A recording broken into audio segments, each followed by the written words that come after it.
இது பயங்கர ட்விஸ்ட் மாதிரி இருந்தது.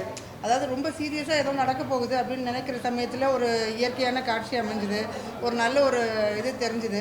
ஸோ அப்போ தான் எனக்கு அந்த டைட்டிலோட இது புரிய வந்தது. ஸோ அகமொழி விழிகள் அப்படிங்கிறது அவங்க உள்ளுக்குள்ளே என்ன திங்க் பண்ணுறாங்க, அவங்க உள்ளுக்குள்ளே என்னென்ன நினைக்கிறாங்க அப்படிங்கிற ஒரு விஷயத்தை வந்து விஷுவலைஸ் பண்ணி பண்ணி பண்ணி நமக்கு காமிச்சிட்ருக்கிற மூவியாக இருந்தது. நல்ல ஒரு க்ரியேட்டிவிட்டியாக இருந்தது. ஸோ இது வந்து நம்ம அந்த காலத்துலலாம் பார்த்த மாதிரி ஒரு பார்த்த காதல் பார்க்காத காதல் எல்லாத்தையும் பார்த்துருந்தோம். இது வந்து பார்க்கவே முடியாதவங்க எப்படி லவ் பண்ணுறாங்க, ஸோ அவங்களோட தாட்ஸ் எப்படி இருக்குது, அவங்க வந்து என்ன ஃபீல் பண்ணுறாங்க அப்படிங்கிறத நல்ல ஒரு உணர்ச்சிபூர்வமாக காட்டியிருந்தாங்க.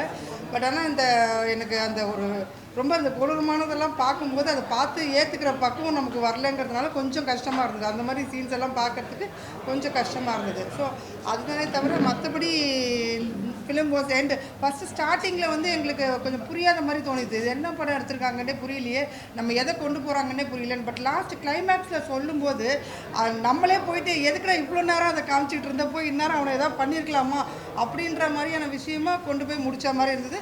It was very nice movie. நல்லா கொண்டு போயிருந்தாங்க, நல்லபடியாக இருந்தது. பட் முழுசாக பார்த்துருக்கணும். நான் ஃபர்ஸ்ட் ஹாஃப் மிஸ் பண்ணிட்டேன் கொஞ்சம் 15 மினிட்ஸை.